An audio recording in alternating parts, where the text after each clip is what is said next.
ओ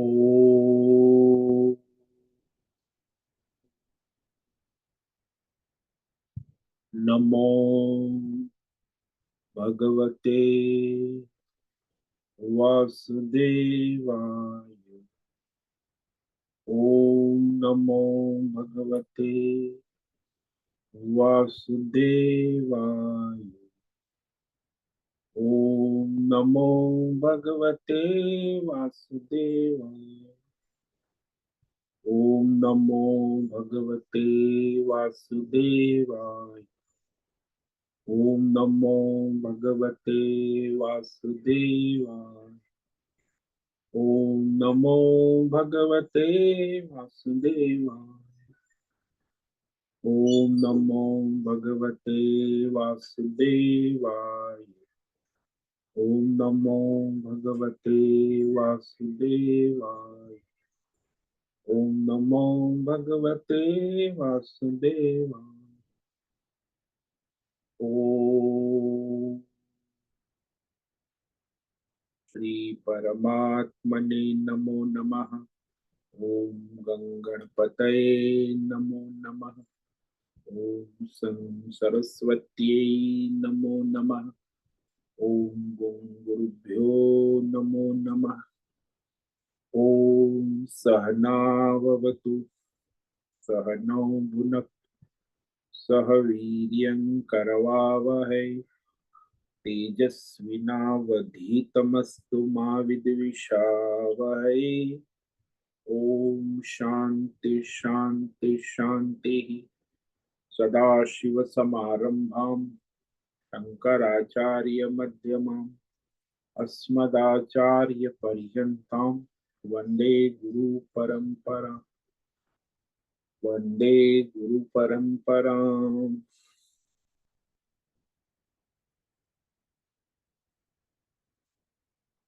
आप सभी online network पर उपस्थित भगवद गीता श्रवण साधकों को आज ऋषिकेश से हमारा प्रातः का अभिवादन, अभिनंदन, अभिवंदन। हरि ही ओम, हरि ओम, हरि ओम। हम सबको आज का यह दिव्य दिन तन मन धन जन देश काल विषय वस्तु परिस्थिति अवस्था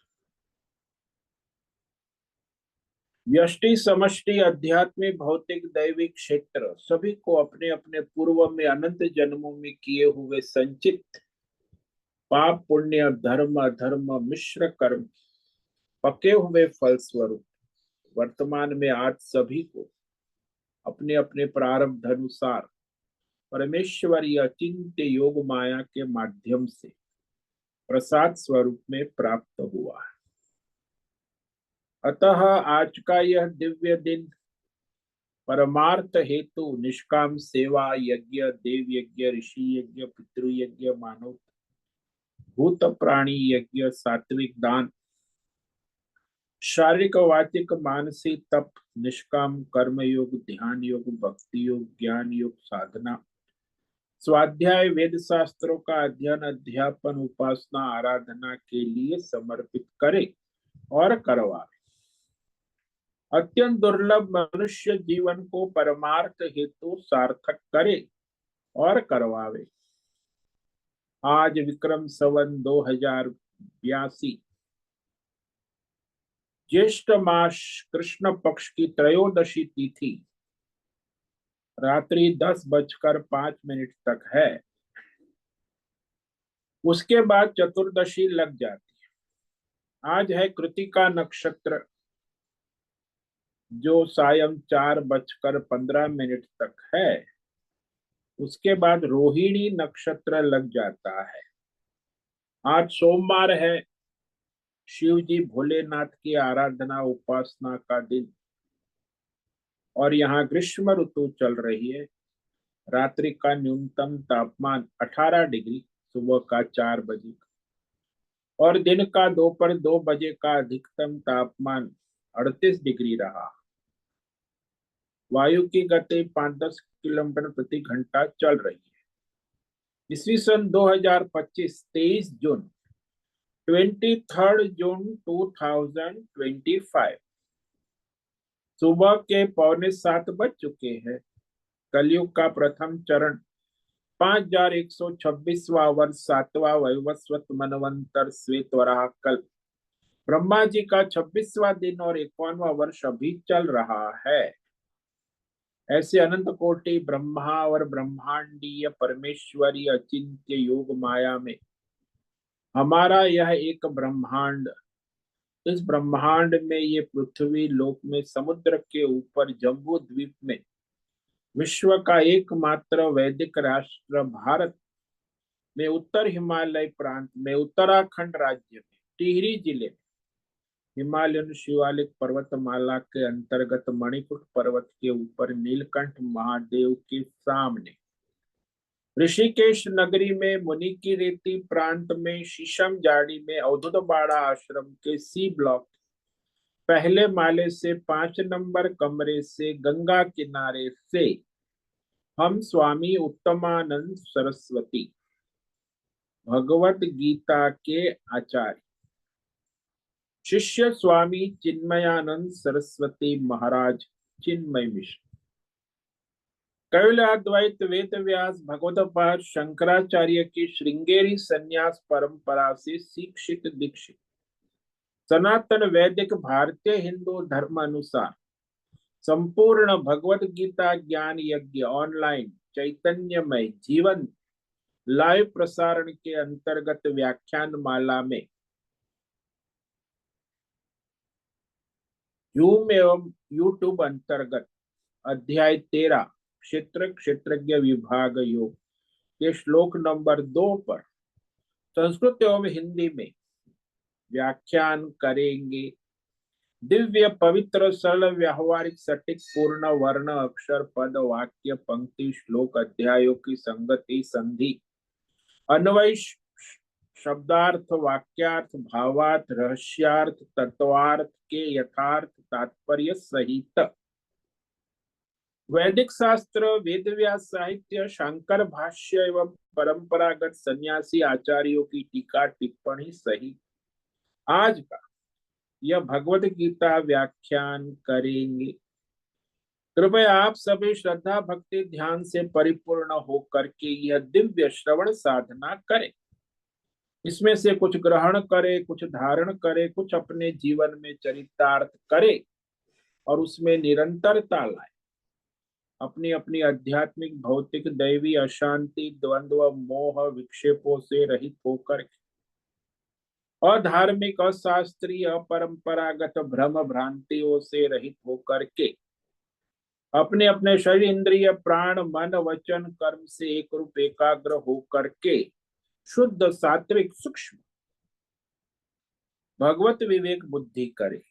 वेद शास्त्र एवं आचार्य परंपरा अनुसार विवेक करे और करवावे। पुनः पुनः इस व्याख्यान का श्रवण करे, मनन करे, चिंतन लेखन करे, चर्चा विचारणा करे, प्रचार प्रसार करे, लिंक भेजे, ग्रुप में शेयर करे, अपना और सबका परम कल्याण करे और करवावे।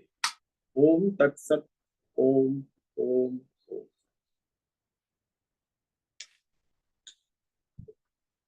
कल हमने श्रीमद् भगवद गीता अध्याय 13 क्षेत्र क्षेत्रज्ञ विभाग योग की द्वितीय श्लोक पर विवेक विचार किया था, जिसमें भगवान कहते हैं क्षेत्रज्ञं च मपि मां विद्धि सर्व क्षेत्रेषु भारत क्षेत्र क्षेत्रज्ञयोर ज्ञानम यज्ञानम तज्ञानमतं मम। भारत जो आत्मज्ञान में रत है उसे भारत कहते। सर्व क्षेत्रेषु देश काल विषय भौतिक अध्यात्म दैव व्यष्टि समष्टि पिंड ब्रह्मांड सब में क्षेत्रज्ञ यानी सबकी आत्मा साक्षी चैतन्य अंतरात्मा माम विद्धि मुझ परमात्मा को ही जानो। और क्षेत्रज्ञ का जो विवेक है, क्षेत्र क्या है, क्षेत्रज्ञ क्या है, इसी को आत्मज्ञान कहते, तत्व ज्ञान। इसको जानना ही वास्तव में ज्ञान है। दोनों तत्व को जानना, केवल क्षेत्र को जानने से भी काम नहीं होगा और केवल क्षेत्रज्ञ को जानने से भी काम। यद ज्ञानम तत् ज्ञानम, यानी क्षेत्र और क्षेत्रज्ञ के तत्व को जानना, तत्व से उसे शास्त्र के अनुसार, आचार्य परंपरा अनुसार जानना, उसी को आत्मज्ञान कहते हैं। ऐसा भगवान कहते, मेरा मत है। अभी किसी को भी पूछो कि आप कौन है, तो कहेगा मैं देवदत्त हूं। देवदत्त तो शरीर का नाम है, तो मैं भौतिक शरीर ही हूं। ऐसा ही ज्यादा लोगों का निश्चय होता है कि ये जो मेरा फोटो मैं क्लिक कर रहा हूँ मोबाइल में डिजिटल, और ये जो मेरा शरीर है आईने में मैं देख रहा हूँ, और ये जो मैं हूँ स्त्री पुरुष, देवदत्त देवी दत्त, कोई मैं हूं। तो मैं शरीर ही हूं, ऐसा एक तरफा निश्चय सभी का हो। मैं कहूँ दुनिया में 99% जो सत्संग करते हैं उनको भी एक तरफा निश्चय हो, लेकिन सुनने के बाद जब शास्त्र कहता है, वेद कहता है, आचार्य कहते हैं कि मैं भौतिक शरीर नहीं हूं, तो फिर ऐसे प्रश्न खड़ा हो जाते हैं बुद्धि में। तो फिर मैं भौतिक शरीर नहीं हूं तो मैं कौन? हु एम आई? दुनिया का सबसे बड़ा प्रश्न। अब वहां संशय हो जाता, वास्तव में मैं भौतिक शरीर हूं या इससे अलग हूं। किंतु संशय के लिए मैं भौतिक स्थूल सूक्ष्म शरीर नहीं हूं और आत्म चैतन्य साक्षी चैतन्य आत्मा हूं, ये शास्त्र कहता, आचार्य कहते। लेकिन इसको हम स्वीकार नहीं कर पाते। संसार में ज्यादातर मनुष्य को तो वो कौन है उसका पता ही नहीं, कि मैं कौन हूं के विषय में सर्वथा कुछ नहीं जानता। जैसे किसी नौकर को पूछो कि तू कौन है, महाराज मैं आपका नौकर हूँ, आपकी सेवा में दाल रोटी खाता हूँ, आपकी सेवा कर, बस आपका नौकर हूँ। सर्वथा वो अपने को शरीर है ये भी नहीं जानता, कि भौतिक शरीर है, सूक्ष्म शरीर है, कोई विवेक नहीं, सर्वथा पराधीन,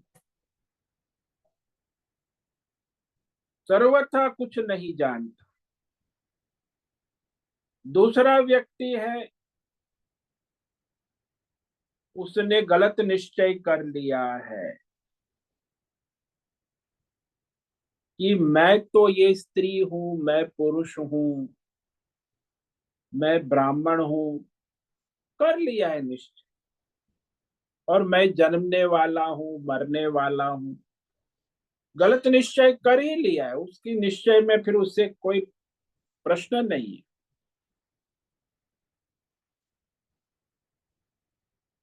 ये सब अज्ञान के अंधेरे में मनुष्य सोचता है। तीसरे प्रकार का मनुष्य जो अज्ञान के अंधेरे में घूम रहा है, उसके अंदर संशय हो जाता कि मैं मानता हूं कि मैं मनुष्य हूं, स्थूल शरीर हूं, सूक्ष्म शरीर हूं, और ये वेद शास्त्र और आचार्य परंपरा से कहते हैं कि तुम चैतन्यमय सच्चिदानंद आत्मा हो। अब ये संशय हो जाता है कि वो मैं कैसे हूँ, क्या हूँ, पता नहीं, कि मैं स्थूल सूक्ष्म शरीर हूँ, कि मैं क्षेत्र हूँ, कि मैं क्षेत्रज्ञ हूँ।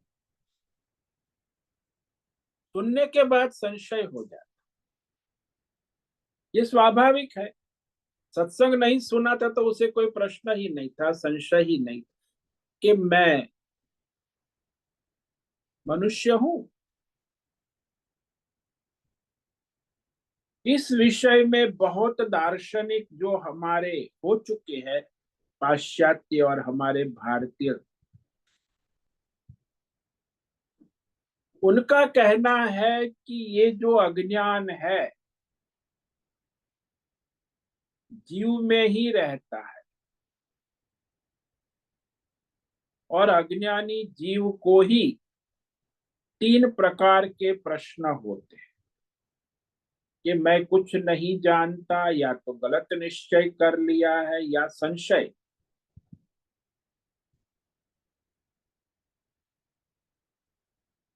यानी जीव में अज्ञान स्वाभाविक है, लेकिन वो तो मान लिया है उसने, ऐसा है नहीं। यदि स्वाभाविक न मानी जाए तो उसके उत्तर में समझो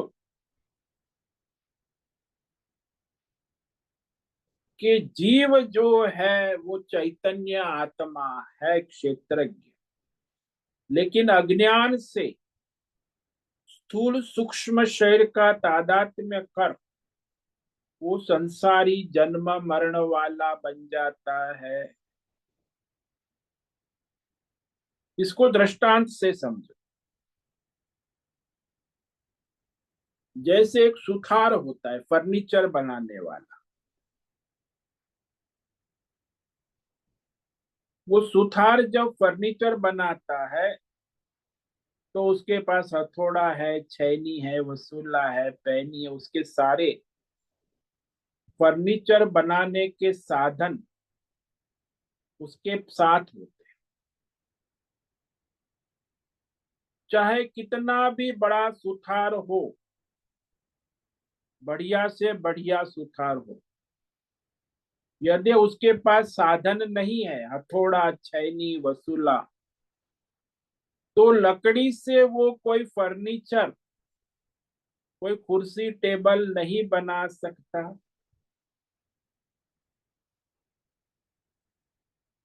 इसी प्रकार कुछ भी हम करते हैं तो हमको संसार में कुछ करने के लिए साधन चाहिए। जैसे वो फर्नीचर बनाने वाले के लिए औजार चाहिए,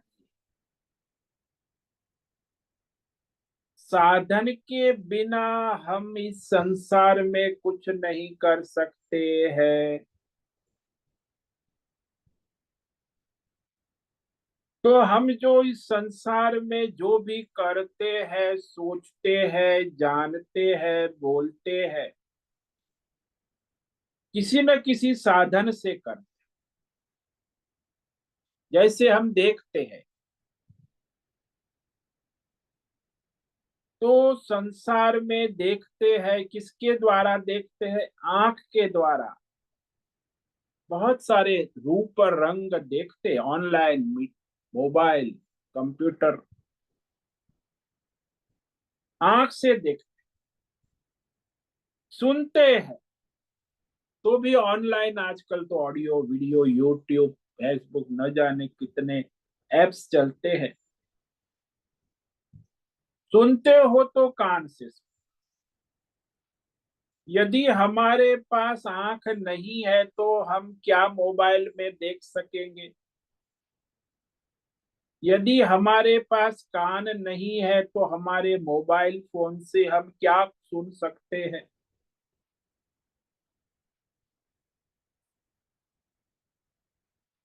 यानी हमारा अंतःकरण कार्य कर रहा है तो हम विचार कर सकते हैं। यदि अंतःकरण कार्यशील नहीं है तो विवेक विचार नहीं कर सकते हैं। यानी जानने वाले हम तब बनते हैं जब कोई ना कोई स्थूल सूक्ष्म शरीर के साधन हमारे पास होते हैं। ये स्थूल सूक्ष्म 24 तत्वों का साधन नहीं है तो हम कुछ कर नहीं सकते।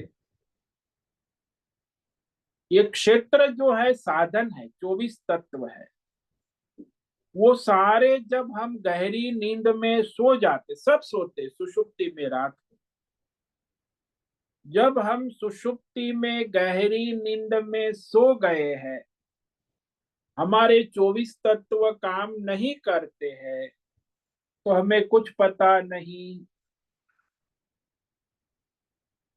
हम न करता है न भोगता है, न ज्ञाता भी है, क्योंकि सुषुप्ति में न हम ज्ञाता है न करता है न भोग। गहरी नींद सुषुप्ति में, यानी ये हमारे 24 तत्व साधन हमारे पास है लेकिन कार्य नहीं कर रहे हैं। इसीलिए सुषुप्ति अवस्था में न हम कर्ता बन सकते हैं, न भोक्ता न ज्ञाता। इसलिए ये जो देश काल विषय भौतिक अध्यात्म दैव सारे विषयों को जानना यानी ज्ञाता बनना, ये हमारा वास्तविक धर्म नहीं है। सुषुप्ति में हम अपने ज्ञानमय चैतन्यमय क्षेत्रज्ञ आत्मा में स्थित रहते। जब हम जग जाते हैं तो हमारे ये 24 तत्व स्थूल सूक्ष्म शरीर का प्रयोग करके हम देश काल विषय भौतिक अध्यात्म दैव का ज्ञाता कर्ता भोक्ता बनते हैं, अन्यथा नहीं। इसलिए दृष्टांत से समझो कि आंख में कोई 60 साल का हो गया है तो मोतिया बिंदा आ गया, धुंधला दिखता तो है लेकिन बहुत धुंधला स्पष्ट नहीं दिखता। हालांकि देखने का धर्म तो आंख का है लेकिन हम नहीं देख पा रहे।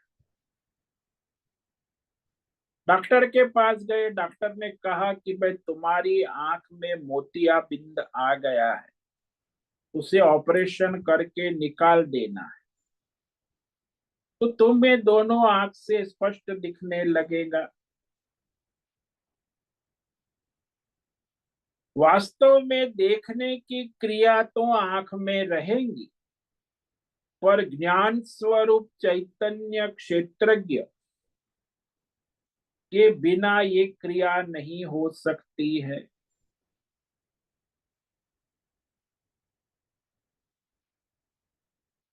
जैसे सुथार के पास बिना औजार के कुर्सी मेज नहीं बन सकते, ऐसे हमारे आत्म चैतन्य साक्षी ज्ञान स्वरूप क्षेत्रज्ञ के बिना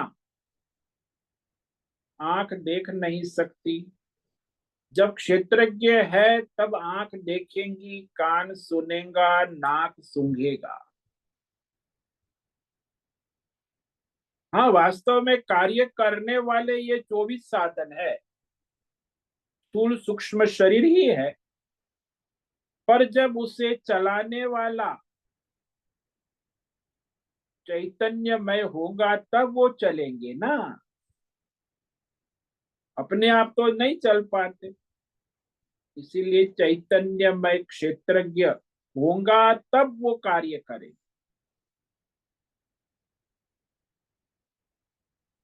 जब हमने आंख का इलाज कर लिया, डॉक्टर ने ऑपरेशन कर दिया, तो वहां इलाज से देखने वाला चैतन्यमय क्षेत्रज्ञ आत्मा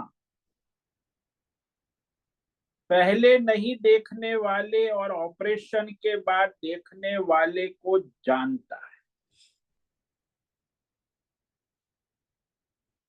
यानी ऑपरेशन के पहले धुंधला दिखता था और आंख की ऑपरेशन के बाद स्पष्ट दिख रहा है। दोनों को जानने वाला क्षेत्रज्ञ है। देखने का काम तो आंख ही कर रही है, देखने का काम चैतन्य साक्षी क्षेत्रज्ञ का नहीं है। लेकिन चैतन्य साक्षी क्षेत्रज्ञ आत्मा न होने पर आंख का धुंधलापन और आंख का स्पष्ट देखना नहीं हो सकता। इसीलिए साक्षी चैतन्य क्षेत्रज्ञ का अपना चैतन्यमय ज्ञान मात्र ही धर्म प्रकाशित कर, विषयों को प्रकाशित करना उसका, विषयों को जानना नहीं। विषयों को जानने वाला अंतःकरण है, यानी वह आत्म चैतन्य क्षेत्रज्ञ ज्ञान स्वरूप है,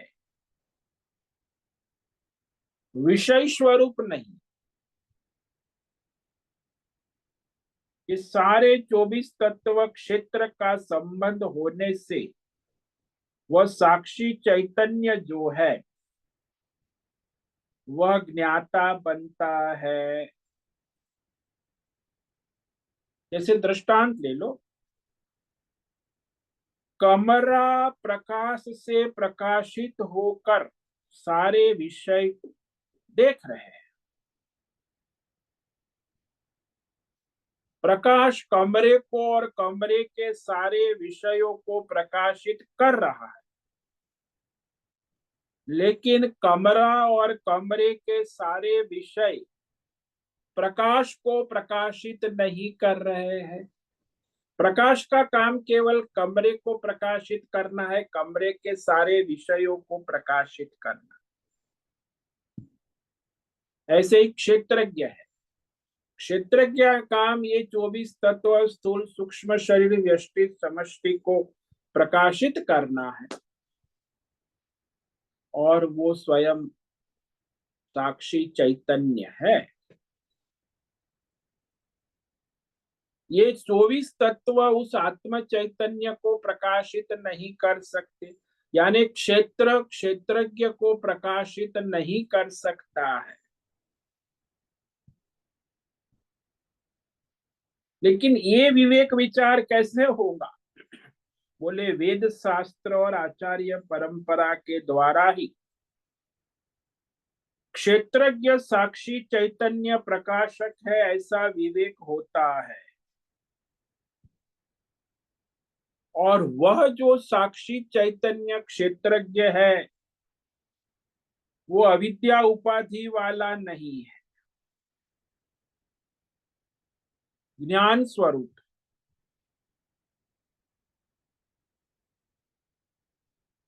वास्तव में अविद्या तो उसकी एक उपाधि है, नाम रूप गुण ये सारी,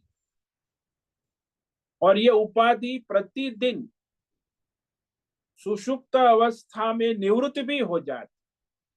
आप इतने परेशान है, सारी संसार की समस्या है, तो आजकल लोग सब समस्याओं का समाधान है कि एक नींद की गोली ले लो, नींद की गोली बढ़िया 8 घंटा। अरे वाह डॉक्टर, आपकी गोली ने काम कर दिया, 8 घंटा बढ़िया नींद आई। निंद्रा की गोली खा ली, सुषुप्ति में चले गए, तो आपके सारे स्थूल सूक्ष्म शरीर और संसार की सभी समस्याओं से छूट गए। यानी समस्याओं से निवृत्त हो। क्यों? क्योंकि इसका तादात्म्य में नहीं रहा, स्थूल सूक्ष्म शरीर और उसके संसार का तादात्म्य समाप्त। और वहां केवल क्षेत्रज्ञ साक्षी चैतन्य अंतर्यामी जो है वो स्वयं प्रकाशित है, वही परमेश्वर। क्षेत्रज्ञ का परमेश्वर होना इस सुषुप्त अवस्था से भी सिद्ध होता है। और जब हमें आत्मज्ञान हो तब यथार्थ आत्म तत्व का ज्ञान विवेक हो जाता है। तो आपको स्वयं पता चल जाए कि ये 24 तत्व वाला मैं नहीं हूं, ये तो मेरी उपाधि है।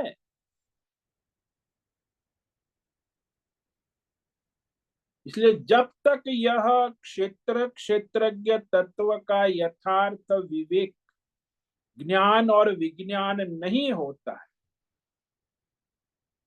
तब तक प्रवृत्ति निवृत्ति कराने वाले वेद शास्त्र सार्थक हो जाते हैं। यथार्थ ज्ञान नहीं है, क्षेत्र और क्षेत्रज्ञ की मिलावट हो गई है, उसी को अज्ञान कहते। तब ये सब धर्म अधर्म शास्त्र का वेद शास्त्र का प्रयोजन हो।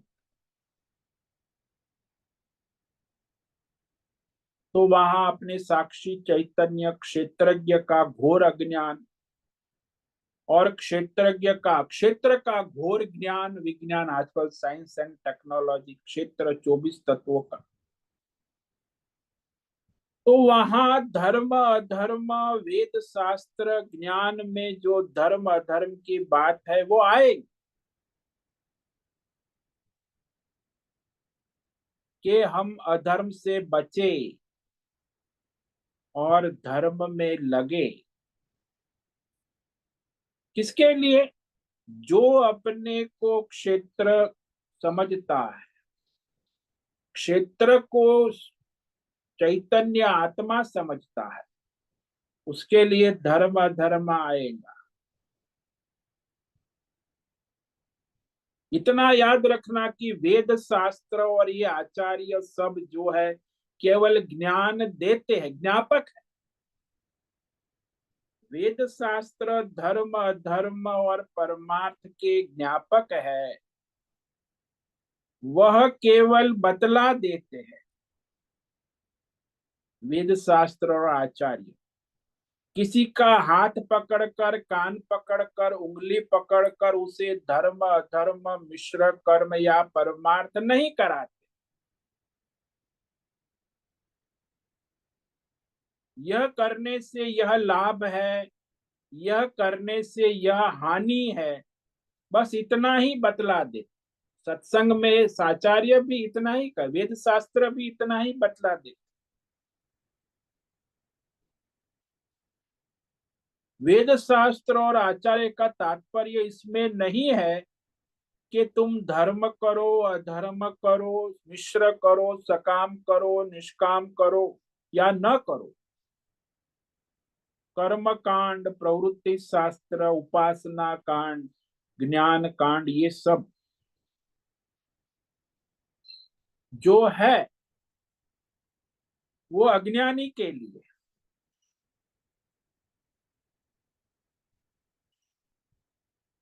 साक्षी चैतन्य क्षेत्रज्ञ आत्मा जो है वह तो करता भी नहीं है भोगता भी। तो यहाँ शास्त्र केवल हमें बताता है कि मनुष्य कोई सामान्य वस्तु नहीं है, अमुक अमुक भौतिक विषय की प्राप्ति करना चाहता है, कामना वाला है। तो वेद उसे बताता है कि इस तरह करो, यज्ञ करो, कर्म करो, धर्म करो, तो आपकी मनोकामना पूर्ण होंगी। उपाय बता। तो अमुक अमुक उपाय अमुक अमुक योग साधन बताता है।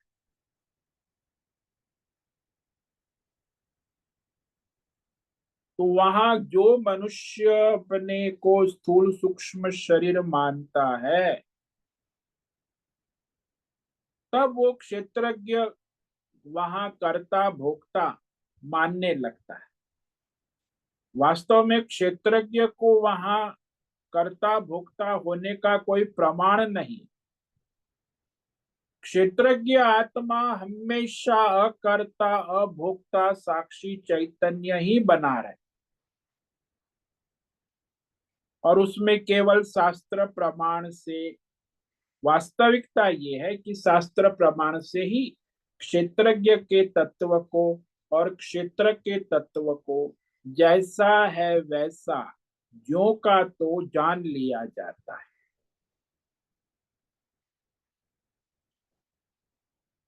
इसीलिए सारा जो वेद शास्त्र व्यवस्था है, ये हमारी आत्मविद्या और अविद्या के बीच में ही है। अज्ञानी के लिए कर्म कांड उपासना सब है, ज्ञान भी अज्ञानी के लिए। आत्मज्ञानी के लिए न कोई कर्म कांड है, न उपासना है, न कोई ज्ञान है। आत्मज्ञान का भी, क्योंकि वो आत्मज्ञानी।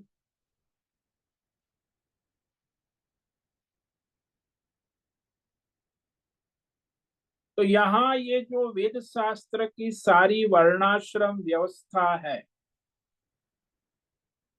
वो अज्ञानी के लिए स्वीकार करना आवश्यक है। और अज्ञानी जो होता है वो द्वैतवादी होता है, जीव और परमेश्वर में भेद कर। और आत्मज्ञानी है वो जीव और परमेश्वर में एकत्व देखता है, अद्वैतवाद। द्वैतवादी के लिए सारे साधन साधना है। जो अद्वैतवादी सन्यासी जीवन मुक्त होने के बाद संसार और संसारी वर्णाश्रम व्यवहार नहीं रहता है,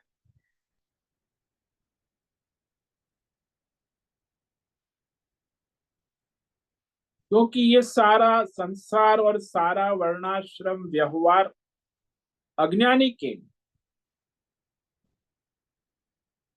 आत्मज्ञानी मानता है कि ये तो सब मिथ्या है, कर ले तो भी क्या फर्क है, नहीं कर, करना ही चाहिए ऐसा आग्रह नहीं।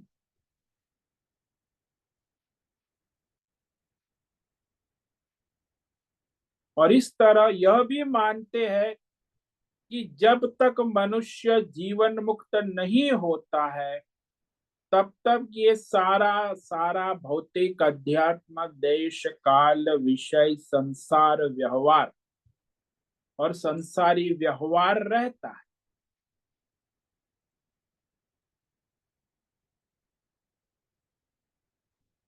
तो जो आत्मज्ञानी है उसे कोई व्यवहार का प्रयोजन नहीं रहता, और जो अज्ञानी है उसके लिए व्यवहार का प्रयोजन रहता। दोनों बातें समझनी आवश्यक है कि ये जो साधक है वो मानना पड़ता है कि वह दोनों, एक अज्ञानी है और एक आत्मज्ञानी। ये सारे भेद जो है, जीव जगत ईश्वर देवी देवता, ये अज्ञान से है, अविद्याकृत कहा। और एकत्व है वो आत्मज्ञान से है। ये वेद शास्त्र भी कहता है, आचार्य भी कहता है, लेकिन सब मानते नहीं है। सब कहते ये सब कहने सुनने की बात है, लेकिन मानना आवश्यक। इसीलिए ये जो संसार में ये रहस्य को स्वीकार करने वाले हमारे जो अद्वैत आचार्य है, शंकराचार्य ने स्पष्ट कहा है यथा प्रसिद्धा विरुद्ध पुरुष विषयत्वात् शास्त्रस्य, यानी संसार के सारे वेद शास्त्र, भौतिक ज्ञान, अध्यात्म ज्ञान, दैवी ज्ञान, आत्म विद्या, अनात्म विद्या, परा विद्या, अपरा विद्या, सब अज्ञानी के लिए सार्थक है। अज्ञानी को वेद शास्त्र कहता है धर्म करो, अधर्म ना करो। धर्म करने से पुण्य होता है, अधर्म करने से पाप होता है। किसके लिए सार्थक है वेद शास्त्र? अज्ञानी।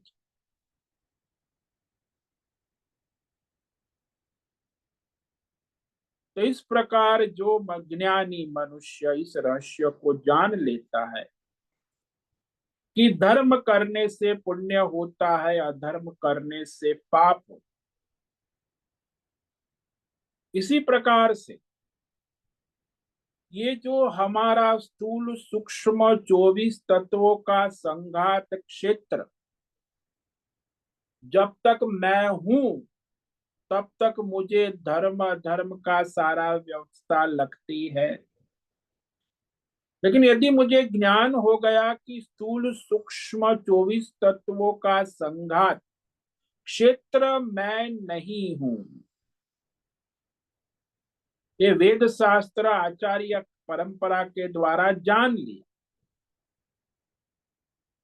तो इस रहस्य को जान लेने के बाद सारा का सारा प्रवृत्ति शास्त्र, निवृत्ति शास्त्र, वेद शास्त्र, भौतिक शास्त्र, अध्यात्म शास्त्र, दैव शास्त्र, सब स्थूल सूक्ष्म शरीर 24 तत्व को लेकर ही है, क्षेत्र के लेकर ही है।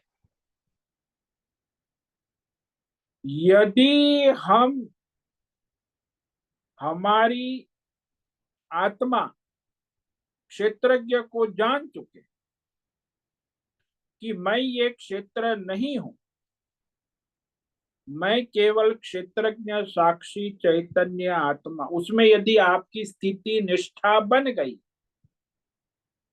तो फिर हमारे लिए कोई वेद शास्त्र या ब्रह्म विद्या या आत्म विद्या किसी की कोई प्रयोजन नहीं है। क्योंकि मैं क्षेत्रज्ञ साक्षी चैतन्य आत्मा परमेश्वर स्वरूप जान लिया, तो वहां कोई शास्त्र हमारे लिए जरूरी नहीं रहता। जब तक हमने नहीं जाना है और अपने को क्षेत्र मान रहे, तब तक ये सारा भौतिक अध्यात्म दैव वेद शास्त्र ब्रह्म विद्या आत्म विद्या जरूरी है, अत्यंत जरूरी। यानी अज्ञानी के लिए ये सब आवश्यक है। और जो ज्ञानी है, क्षेत्रज्ञ को परमात्मा स्वरूप से जानकर जिसकी स्थिति क्षेत्रज्ञ परमात्मा में हो गई, ऐसे आत्मज्ञानी को फिर कोई प्रयोजन नहीं रहता।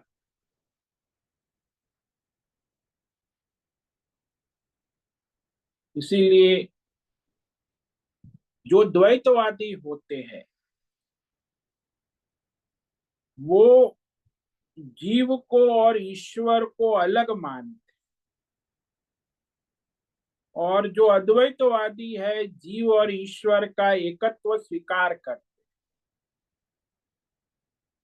तो इनमें ये फर्क है। इसीलिए वह जो परमात्मा की दो अवस्था मानते हैं द्वैतवादी, एक बंधन वाली जीव अवस्था और दूसरी मुक्त ईश्वर अवस्था, कौन द्वैतवादी मानते हैं आज? अद्वैत के अनुसार तो परमात्मा ही दो अवस्था से रहित है। परमात्मा हमेशा साक्षी चैतन्य ज्ञान स्वरूप क्षेत्रज्ञ ही है। जैसे रस्सी की दो अवस्थाएं नहीं है। अंधेरे में जब हमको सर्प दिखता है और उजाले में रस्सी दिखती है, तो ऐसे रस्सी की दो अवस्थाएं नहीं। हमें साफ साफ न दिखने के कारण हमें सर्प दिख रहा है, और साफ दिखने पर केवल रस्सी है। तो रस्सी की दो अवस्था नहीं है कि एक रस्सी और दूसरा सर्प। नहीं नहीं, एक ही अवस्था।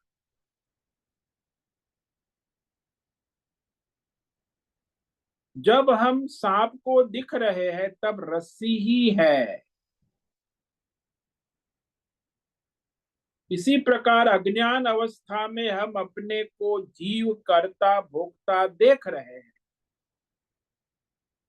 आत्मज्ञान अवस्था में हम अपने को साक्षी चैतन्य परमेश्वर क्षेत्रज्ञ देखते हैं,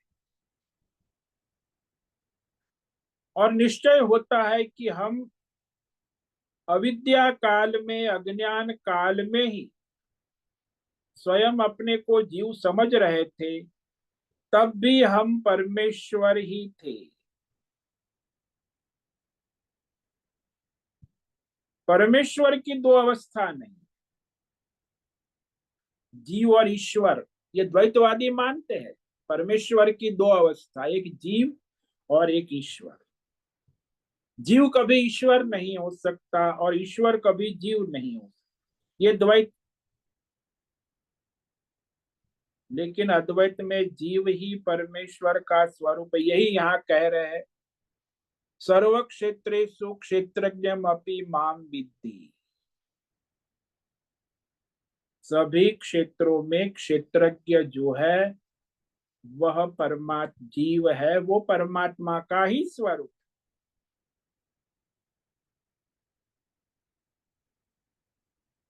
अज्ञान के कारण ही हम परमेश्वर और जीव को अलग अलग देख रहे हैं।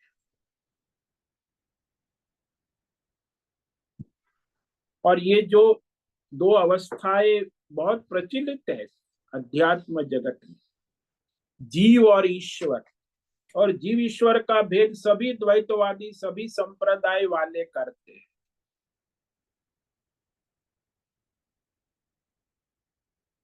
अब यहाँ जो भेद करते हैं ना कि जीव और ईश्वर में भेद है,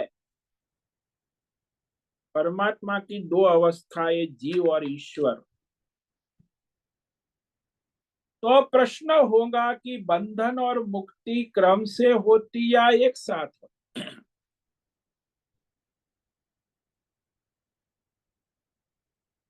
जीव की मुक्ति कैसे होती, क्रम से होती है कि एक साथ?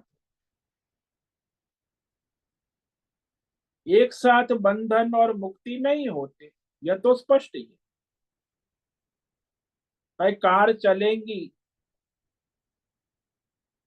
और खड़ी भी रहेंगी, दोनों साथ में नहीं होगा। क्रम से ही दोनों बातें संभव। पहले खड़ी रहेंगी फिर चलेंगी, चलेंगी तो खड़ी रहेंगी। एक साथ चलेंगी और एक साथ खड़ी रहेंगी, दोनों संभव नहीं।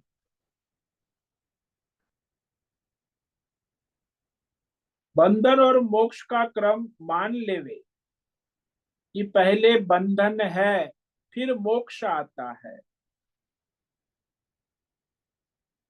इस पर विचारणीय है कि बंधन का कारण क्या है। यदि कहो कि अज्ञानी जीव का बंधन है, जीव का, तो किसी न किसी निमित्त से है। तो यदि किसी बंधन में है, निमित्त में है, तो उसका मोक्ष संभव नहीं। बंधन का कोई निमित्त कारण बतलाना पड़ेगा। किंतु तब समस्या है कि जब निमित्त कारण नहीं आया तब तक उसको बंधन कैसे मानेंगे। इस तरह हर हालत में साक्षी चैतन्य कभी बद्ध कभी मुक्त नहीं बनेगा। कभी बद्ध की प्रतीति कभी मुक्ति की प्रतीति, यह तो भ्रम है।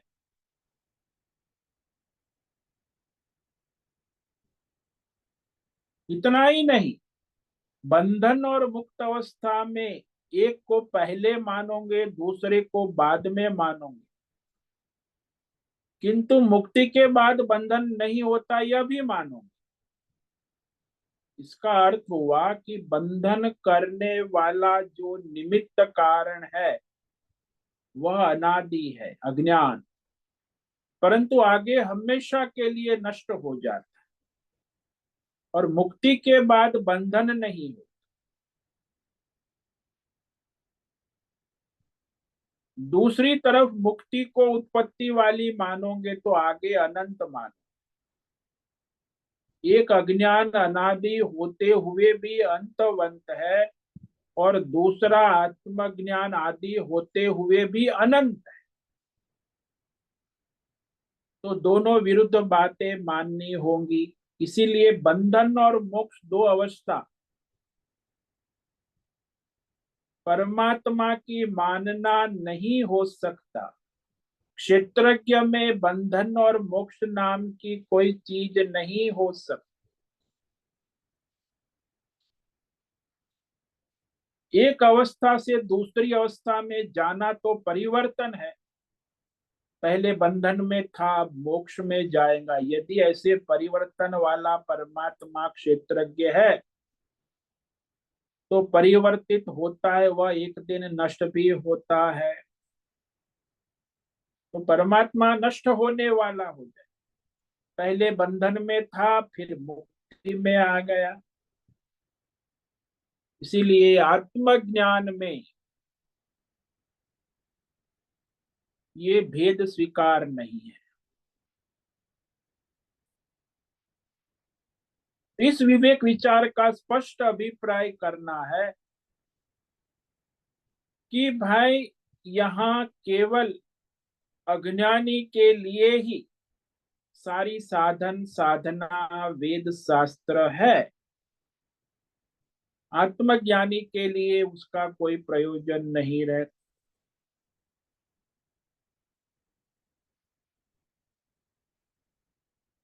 आत्मज्ञानी जो है वो तो सारी शास्त्रों से भी मुक्त है।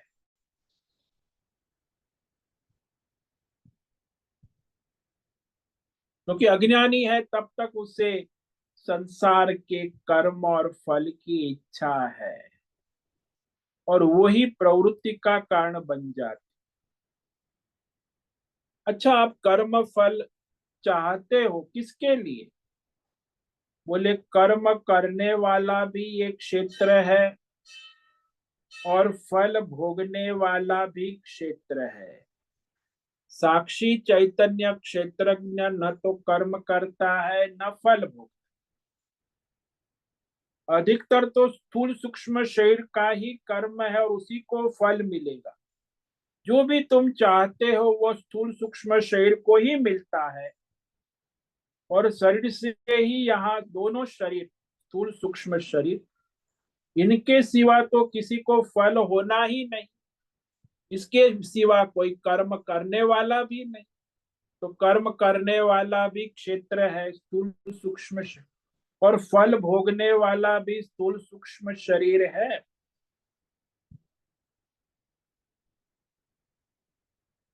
इसीलिए कभी भी कोई परमात्मा को कर्म फल करता और भोगता नहीं मान सकता।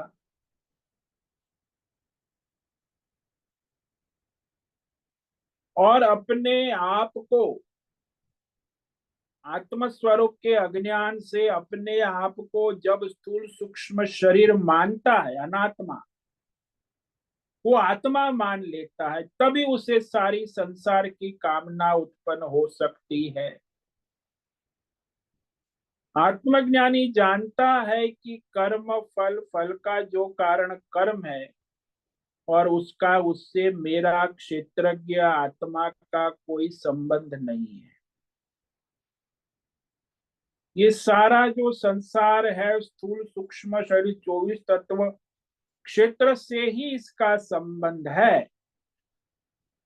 साक्षी चैतन्य आत्मा क्षेत्रज्ञ से शरीर और संसार का कोई संबंध नहीं, वो केवल प्रकाशक है।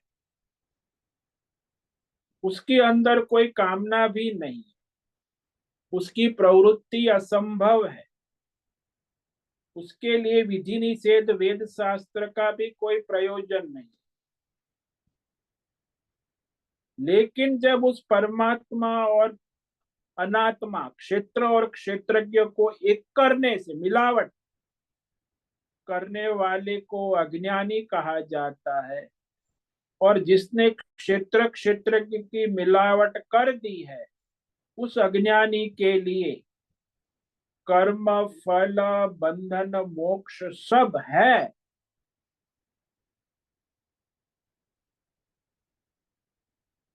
तो इस प्रकार क्षेत्र क्षेत्रज्ञ का विवेक करना आवश्यक है। इस पर हम कल भी और विचार करें, क्योंकि बड़ा रहस्यमय विषय है क्षेत्र और क्षेत्र। तो आज हमने जो है इस श्लोक पर विचार किया है। क्षेत्रज्ञं चापि मां विद्धि सर्व क्षेत्रेषु भारत, क्षेत्र क्षेत्रज्ञयोर्ज्ञानम् यत्तज्ज्ञानं मतं मम। भारत, अरे अर्जुन सुनो सुनो। सर्व क्षेत्रेषु, स्थूल सूक्ष्म सर्व, भौतिक अध्यात्म दैव देश काल विषय, सर्व शब्द है सभी क्षेत्रों में। क्षेत्रज्ञमपि मां विद्धि, क्षेत्रज्ञ अंतर्यामी साक्षी चैतन्य आत्मा, मुझ परमात्मा को ही जानो। और क्षेत्र क्षेत्रज्ञयोर यद ज्ञानम, क्षेत्र और क्षेत्रज्ञ का जो विवेक है, दोनों को जो तत्व से जानता है, वही आत्मज्ञान है। यद ज्ञानम तद ज्ञानम। इस क्षेत्र क्षेत्रज्ञ का यथार्थ शास्त्र आचार्य परंपरा से जो ज्ञान है ना, तत्व ज्ञान को जानना, यही आत्मज्ञान है। ऐसा भगवान कहते हैं, मेरा मत है। ओम नमो नारायणाय, ओम नमो नारायणाय, ओम नमो नारायणाय, ओम नमो नारायणाय, ओम नमो नारायणाय। कायेन वाचा मनसेन्द्रियैर्वा बुद्ध्यात्मना वा प्रकृते स्वभावात् करोमि यद्यत् सकलं परस्मै नारायणायेति समर्पयामि। ओम सर्वे भवन्तु सुखिनः, सर्वे सन्तु निरामयाः, सर्वे भद्राणि पश्यन्तु, मा कश्चित् दुःखमाप्नुयात्। अस्तु मा सद्गमय, तमसो मा ज्योतिर्गमय, मृत्योर्मा मृतंगमय। ओम पूर्णमदः पूर्णमिदं पूर्णात् पूर्णमुदच्यते, पूर्णस्य पूर्णमादाय पूर्णमेवावशिष्यते। ओम शांति शांति शांति। शंकरं शंकराचार्यं केशवं बादरायणं सूत्र भाष्य कृतौ वंदे भगवन्तौ पुनः पुनः। ईश्वरो गुरुरात्मेति मूर्ति भेद विभागि व्योमवद्व्याप्तदेहाय दक्षिणामूर्तये नमो नमः। ओम गुरुभ्यो नमो नमः। ओम तत्सत्। ब्रह्मार्पणमस्तु। ओम ओम ओम।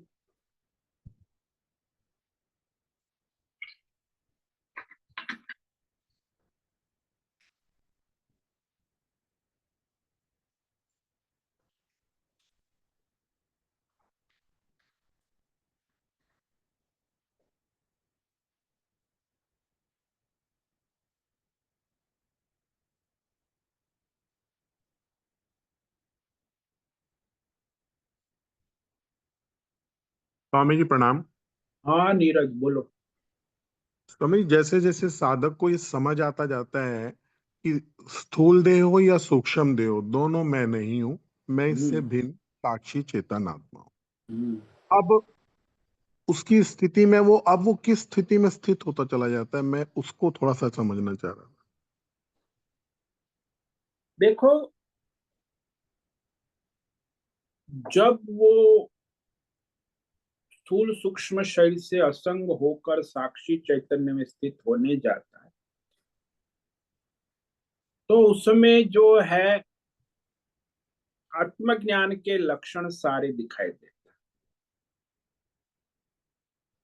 जो अभी हमने 12वें अध्याय में देखा, अद्वेष्टा सर्वभूता नाम मैत्र करुण एव च निर्ममो निरहंकार सुख दुख सुख समी सतुष्ट सत्तम योगी यथात्मा दृढ़ निश्चय मय्यर्पित मनो यो मद भक्त समय, ये सारे लक्षण उसमें दिखाई देंगे,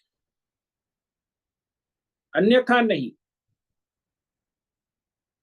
इसलिए ये उसका प्रमाण है कि आत्मज्ञान में स्थिति हो रही है या हो गई है। यदि ये लक्षण नहीं दिखाई दे तो आत्मज्ञान कोरा है, ड्राई। आजकल ऐसे वेदांती बहुत है जिसमें कोई लक्षण ही नहीं, लेकिन आत्मज्ञानी है। आप में ये स्पष्ट विवेक होगा क्षेत्र क्षेत्रज्ञ का, तो आपके क्षेत्रज्ञ में स्थिति बन रही है तो आप में ये सारे लक्षण दिखाई देंगे, तब जाके वो जो है आत्मज्ञानी कहा जाता है, अन्यथा नहीं। जी स्वामी जी, जैसे स्वामी जी सामने गंगा जी निरंतर अविरल बह रही हैं, हाँ जी। मैं जान रहा हूं गंगा जी बह रही हैं। हाँ ठीक जी। इसी प्रकार मेरा स्थूल या मेरा सूक्ष्म कुछ सोच रहा है, कुछ कर रहा है, मैं जान रहा हूं। इसमें इस हाँ जी। प्रकार की साधना क्रिएट होगी। हाँ, वो हो रहा है सारा। तो जैसे मैंने दृष्टांत दिया ना कि कमरे में जो भी सामान है, कमरा है, सबको प्रकाशित करने वाला जो लाइट है, प्रकाश है, वो प्रकाश में न कोई कमरा है न कमरों की कोई प्रवृत्ति है। वो साक्षी चैतन्य प्रकाशित है। उसमें स्थिति होने के बाद उसका इस संसार में कोई प्रयोजन नहीं रहे। वो केवल प्रकाशक साक्षी चैतन्य है।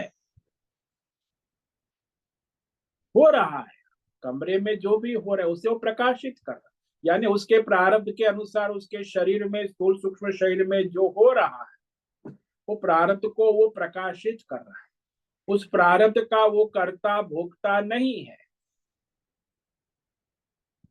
वो तो प्रारब्ध है। नदी बह रही है, वो साक्षी है, चैतन्य प्रकाश। ऐसे ही उसका प्रारब्ध की नदी बह रही है।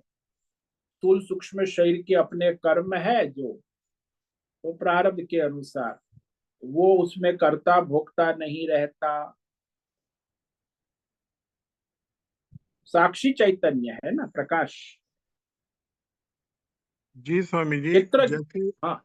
जी स्वामी जी, हाँ। जैसे मन, मैं जान रहा हूं मेरा मन कुछ कर रहा है, कुछ सोच हाँ रहा है, जी। हाँ जी। अनुकूलताएं देख रहा है, कुछ प्रतिकूलताएं देख रहा है, हाँ जी। कहीं निषेध कर्म को हटाना चाहता है, कहीं निषेध कर्म करना चाहता है। हाँ जी। तो मैं चेतन स्वरूपता जो है, उसको निषेध कर्म और निषेध कर्म करना या ना करना किसी में किसी प्रकार का हस्तक्षेप नहीं करती। अगर हस्तक्षेप होता है तो वो बुद्धि करेगी। हाँ, वो तो 24 तत्व ही करेंगे आपस में हस्तक्षेप एक दूसरे में। आत्म चैतन्य साक्षी कुछ हस्तक्षेप नहीं करेगा। 24 तत्व का ही आपस में एक दूसरे में हस्तक्षेप होगा, कर्ता भोक्ता आदान प्रदान होगा। क्षेत्रज्ञ में कुछ नहीं।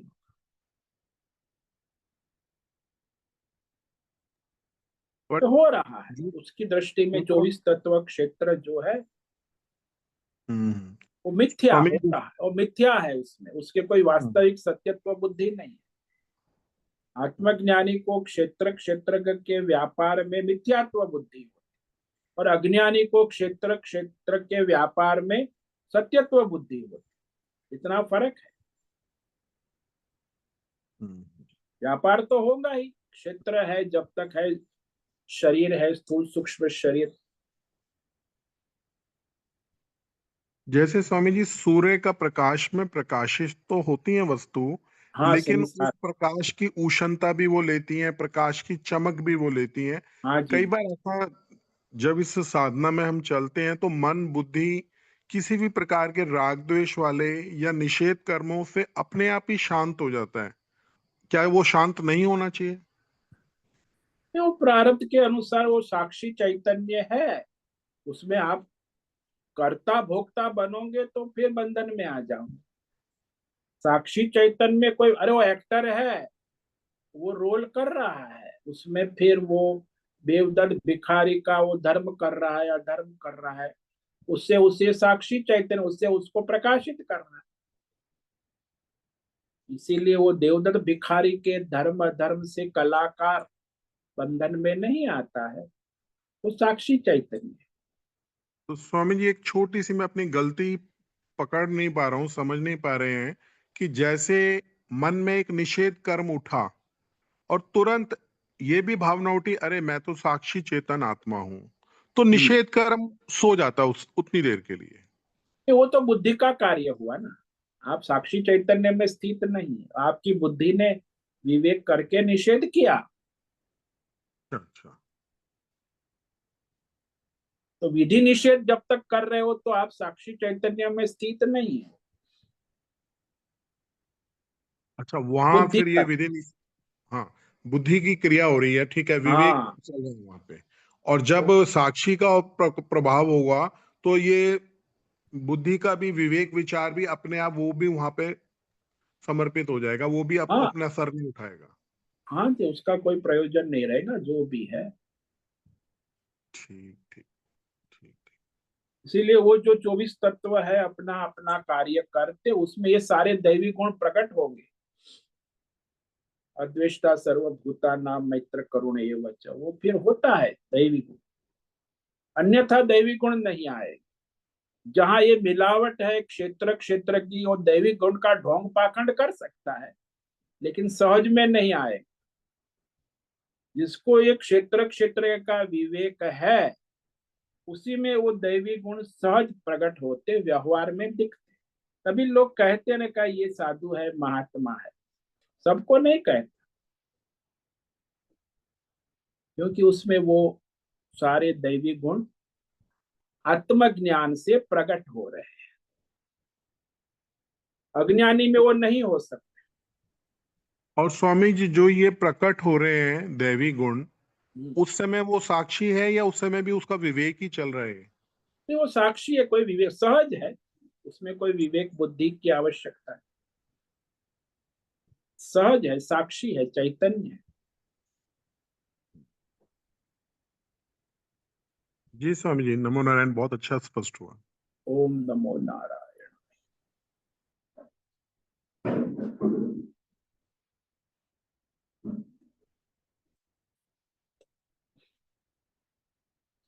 ठीक है, आज उपस्थित है प्रकाश आनंद डोसा होस्ट है, राजेश मोलकर को होस्ट है, नैना पुरोहित, अजय रत्न पारखी, अनुराधा जेठे, आशा कोटक, भद्रेश पड़िया, बीबी शर्मा, जीवी कुमार, हेमा कोटक, इला जोशी, जयंती पांडा, करुणा कोहली, लीलावती बड़ेकर, माधवी आचार्य, मीरा उज्जिल, मोहन नीरज, पंकज भट्ट, पृथ्वीराज मालव, राम सेवक यादव, रेशा रथ, सुचिता पाटिल, सुनील ठाकुर, उषा मेनन और विशाल बेड़िक। तो आज इतने साधक उपस्थित हैं।